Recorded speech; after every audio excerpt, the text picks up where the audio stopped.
All right, so we have to put the sensors together. I have two sensors here that I am going to hook up. All right, you guys, so we have the Chamberlain hooked up and everything is good to go. Now the wires are like that because I ran out of staples. So the wires for the sensors right here, I just put those sensors on. The wires for those sensors are running on the floor right now. I'll probably put a carpet here, not a carpet, but one of my tarps so my wife can come in the garage. But I ran out of the staple onto the wall. So other than that, everything is working. What I'm going to do is I'm gonna drop everything as an individual video and I'm gonna drop a whole video. But the MyQ, I definitely want to do this in a separate video because there's some things that you might want to know as far as the camera and all that stuff, the app. The app is user-friendly, you guys. The app is very user-friendly. I love that thing. The only thing with this is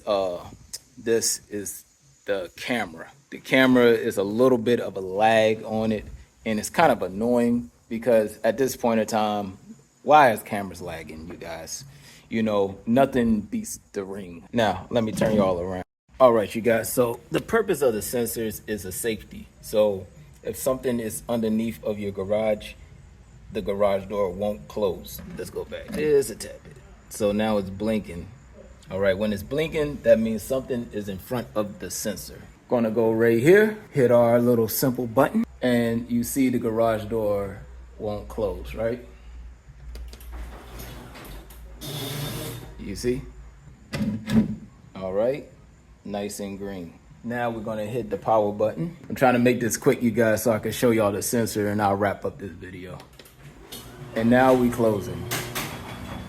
This thing was a major project, but at a good price. So only thing I can say is if you are comfortable, go ahead, do it yourself, go to Costco, get that deal. If y'all have any other questions, comments, concerns, put it in the comment section and I'll try to get back to you as soon as possible.